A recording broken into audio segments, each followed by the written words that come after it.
Good morning. Welcome to the Business Spotlight series. I'm here with Alistair Clugston from Clugston Transport Services. How are you doing, Alistair? Very good, thank you, Mike. Thank you very much for joining me this morning. If you could start us off, as always, and give us a bit more background as to who you are, what you do, how long you've been doing it for, please, Alistair. Okay, well, yes, my name is Alistair Clugston. I'm the fourth generation of Clugstons to take the mighty throne of our family business, which has been going for 104 years. I've only been here for about just over 6 years. I joined the company in January 2020. I've always had other business interests before that in exporting, property development, and licensed property sales all over the UK and various other things like that. So I kind of ended up here a bit by default as CEO, but I guess throughout my life, it has always been my dream to be where I am now. Fantastic. So, what was uh, I suppose, the driver for the change to go in 6 years ago from what you were doing before? Very sadly, my family business, which was the Clugston Group, which was involved in construction and many other different types of sectors of industry, from property development to civil engineering and transport and many other activities. It went into administration in November 2019, and the only part of the company that carried on trading was the transport company. And in January 2020, I was invited to come on board by the shareholders at the time who had taken it on. And I became chief executive at about the 20th of the month. And it was quite it was a very exciting moment, I have to say. I didn't want to get here through those means, but that's how I arrived at the position. And obviously, I was honoured to be able to carry on my family name. Fantastic. Thank you for sharing that. And what's springing to my mind is there must be a wealth of experience that you can share, and some of the things we'll get into shortly. In terms of your business now, and I guess what you do and what you stand for, values, things like that. What is it that makes you guys an attractive proposition for a customer to come to you? Sometimes it can be a USP, but that's not necessarily always the case. But yeah, what is it that stands out in terms of your service delivery? Clugstons have been around for about 104 years. My great grandfather um, first started in 1922 with his first truck. He had a builder's merchants here in town in Scunthorpe and progressed into transport. And in 1924, after the Depression, there was no employment in the town, and British Steel came knocking on our door and asked us to get involved in processing of what was at the time slag mountains. And it became an enormous industry for us. And we ended up ultimately over the next 20, 30, 40 years building roads and bridges and providing aggregate and various other slag related products all over the UK. For me, it was just a real honour to be able to carry that flag along, if you like. And our colour scheme for our trucks at the minute is a light blue. It's not changed many times over the years, but it has been this colour now for probably 20, 30 years. You can tell a Clugston truck on the road. You can see it in a distance. I think it's something that really does stand out well. We're not in one type of discipline. We are in multiple different operations, from fuel delivery to steel distribution, powders, flour, industrial powders, which is anything from pulverized coal to plastics and various other products. So we're very diversified in that manner, and that's, I think, also what stands us out from other transport companies. Clugston Distribution Services Limited has been an absolute driving force for many years now, and we have built long-term relationships, like with British Steel, over 100 years. Bradshaw's in East Yorkshire, supplying all their flour to all their customers around the UK, and many other companies where we've got long history of working together. And to me, that is what stands us out from many other people and companies. Fantastic. And so that kind of working together, did that, in terms of winning those contracts and those seeing those opportunities, that takes quite a, an entrepreneurial mindset, I guess, that does that run in the family? Yeah, I think family businesses, have something a little bit different to the big corporates, and you're not just a number here. Every person that works for me, whatever job you do, you are critical in the operation that you perform for the business, and you matter. And I'm proud to say that whether it's drivers or office staff, we have a lot of people who have been here over 30 years. And that Right. means you've worked here your entire life, a significant amount over 20 years. And then it just carries on, on a sort of gradual slope. So that says a lot about a company. And I don't think that the big corporates and the non-family business types of operations can boast those sorts of statistics. Family businesses look after people in a very different way. You are a family, and that is what it really means. And I try and bestow those values and ethics into my staff and how we go about conducting ourselves in business. And to me, that has been the foundation of how we've been able to survive and continue as we are. Brilliant. Yeah, I think in terms of human side of things, people want to be cared for, like in a family, and that's something that is today. There's perhaps when you look around, there's not as many companies that can claim to do that because of the transient nature of the way everything's changing so fast, and different businesses and different business models and technology and all those kind of things. But at the Yeah. heart of it, humans want to want to be cared for and looked after and help each other. So yeah, that's a great summary. Thank you. In terms of your I always wish I could do a yeah big annual Christmas party, but because we work 7 days a week in so many different yeah parts yeah of the country now, it would be almost impossible to get everybody together.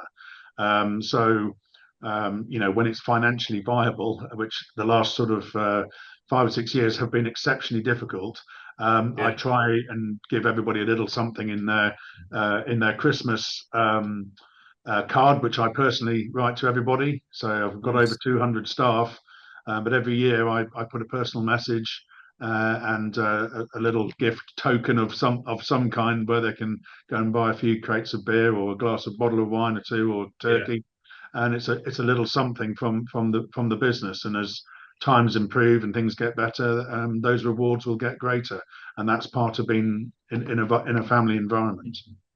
Really nice. Thank you for sharing that. That's fantastic. So you mentioned the last few years have been tough, and speaking to many business owners, business leaders through doing this interview series, the amount of things that seem to have been happening in a short space of time. I was just reflecting over the last 10 years, even, from 2016 to Brexit to this point. It's been quite an intensive period. So, what's the business journey been like for you over the last 6 years? If there's maybe one, two words to describe, and then expanding on it.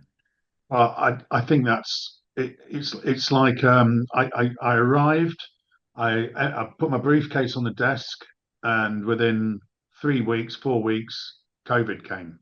Mm. So I had to send 80% of my staff back home after trying to say hello to them all and welcome welcome to the office. Um, then on top of that, we were hit by cross contamination of my family business group that went into administration. So we then got people coming out the woodwork wanting monies for this, monies for that. So we were challenged literally from day one, and it has been relentless for 6 years because obviously after the COVID period, then we had the Ukraine crisis that created a shortage of all sorts of materials used to manufacture trucks and equipment and various other things. Then the prices went through the roof. Then you had the driver shortage. I have 140 drivers. Yeah. So their wages went up by 39% over 18 months, which is an enormous challenge in itself to in an industry that does not make bundles of money. It is very Yeah. hard to make a good, honest living in transport. Um, and obviously, with the changes in government, the austerity that we've all had to suffer, the cost of living, the rising in national insurance and taxes, and all these other things, it's a minefield every day going to work. And of course, now the Middle East crisis, just when you think things might settle down a bit, this then suddenly happens. And of course, we're a transport company, so we go through millions of liters worth of fuel, and that's going to really refocus the mind again on how do we navigate around that and continue to offer the same service and still survive, frankly, when prices of fuel are so high and are going to stay at this level probably for some time. So we're in the unknown. I don't really have an answer to how we're going to can continue with a specific plan. But one thing I have learned is patience and resilience, and I've got a great team of people around me, and between us, we will continue to find ways of navigating these tricky waters. Sure. So is that in terms of your biggest lesson that you've learned? Is that resilience and Yeah, patience? I think so. I think I'm a resilient person anyhow, but I think one of the key things that I have taken on board is that I don't know everything. I'm not an expert in transport just because I own a transport company. But what I have done is I've built a fantastic team of people around me that are exceptionally good at other skills that I don't have. But they are helping me to deliver my objectives and my dreams, I suppose, and that has been really, really critical to surviving and being able to move forwards. And through that experience of the last few years, you were mentioning all the difficulties that have come a lot of people's ways, and but for you, especially in terms of the sector that you work in and the number of people that you have within your team, what what has been the key to leadership for you? Well, really, it's been at the top of the ladder. Is everyone thinks is the most enviable position? It's actually probably the worst. It's Mm, you know, what decisions I make will affect all the people that work for me. mhm. So you don't often get second chances, and you've got to get it right first time. Um, I think that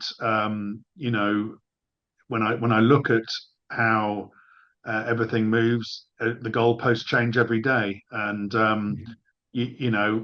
again, it just comes back to being able to think methodically, not rush into making decisions, have time to digest your thoughts, and engage with others and get feedback.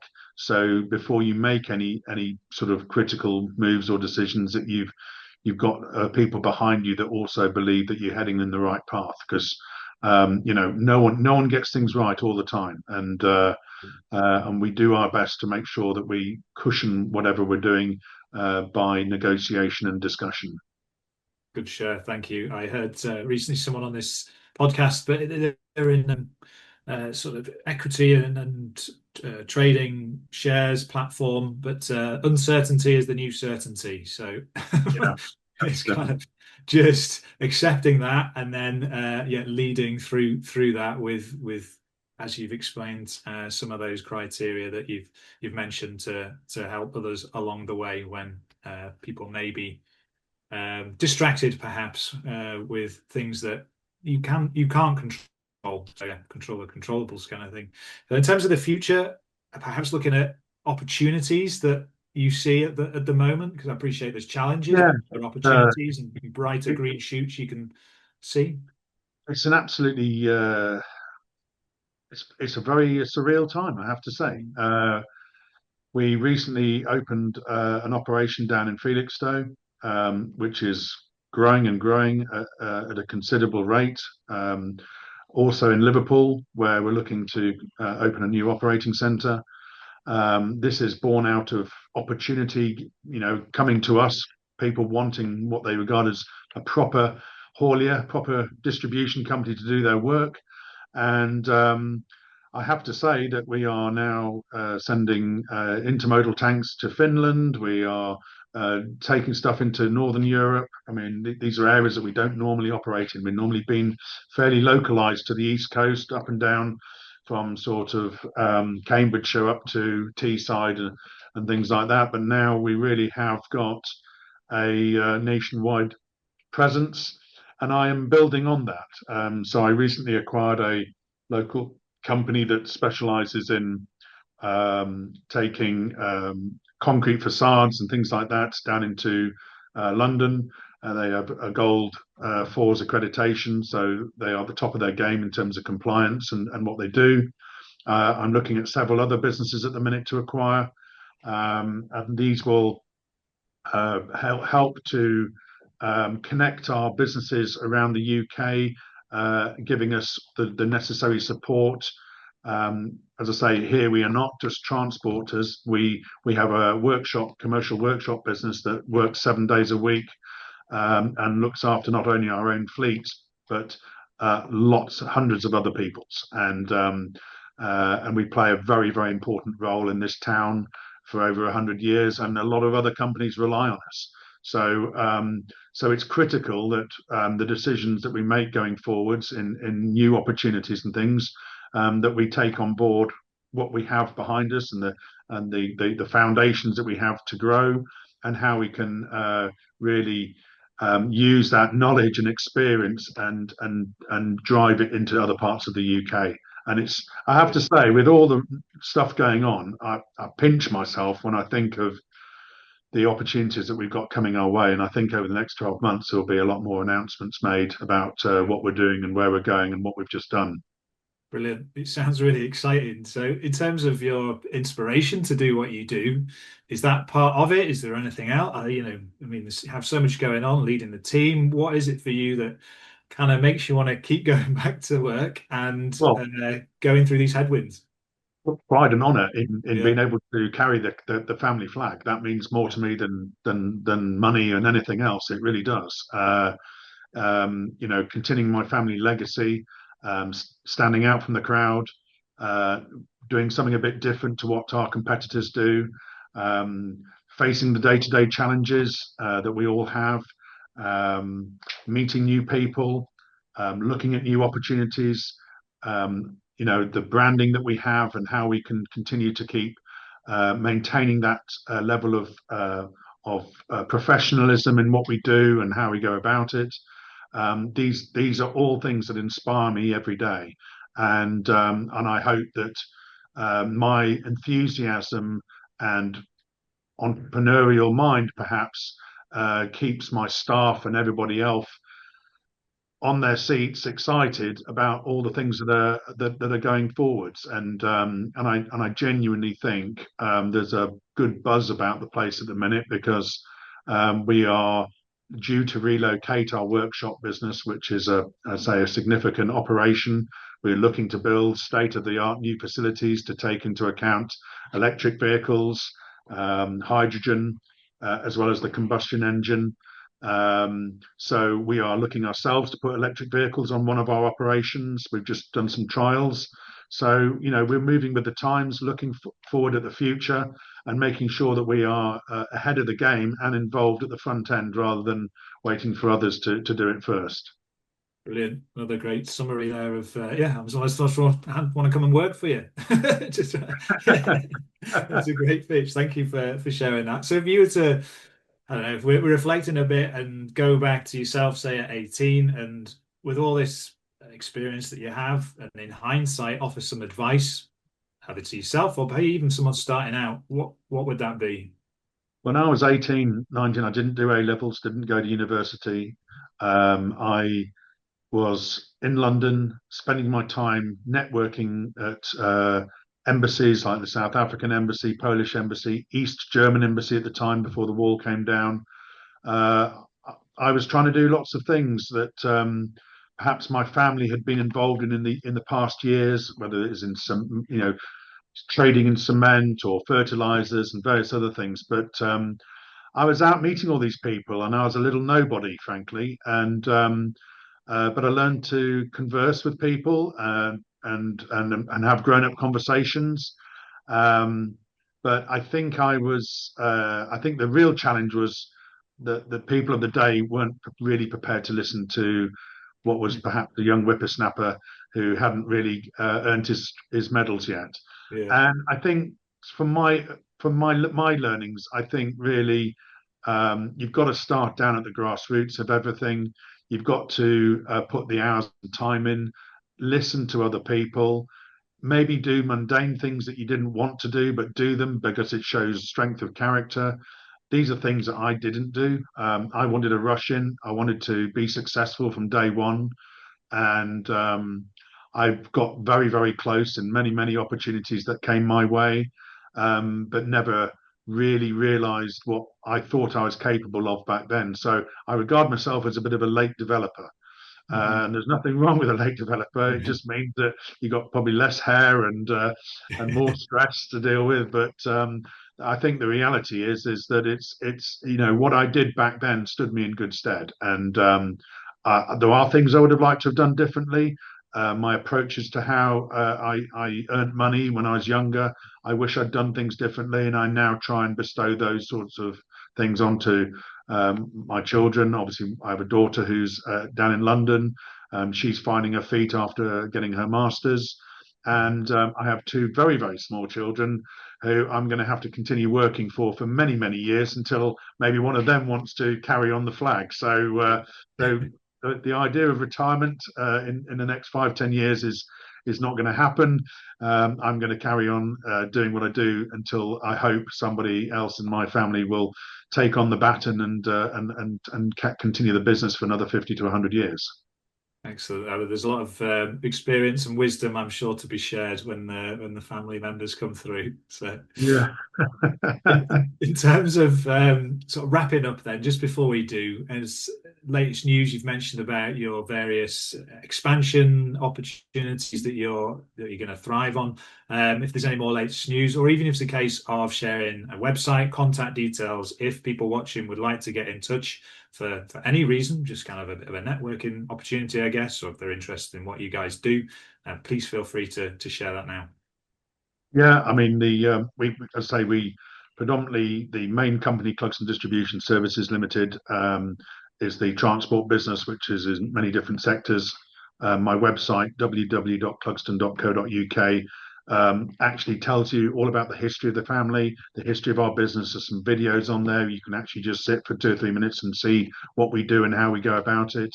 It shows you all my key staff as well, which I think is important in a family business. You know who you're talking to. You can see the person that you're on the phone to, and obviously Clugston International is an exporting company.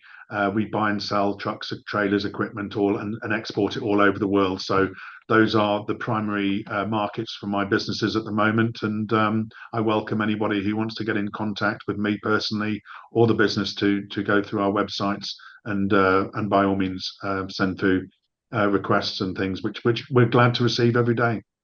Brilliant. Alistair, it's been a real pleasure talking with you. Thank you for sharing everything that you have, and I wish you all the best for the next 104 years of the business. Thank you very much indeed, Mike. Thank you.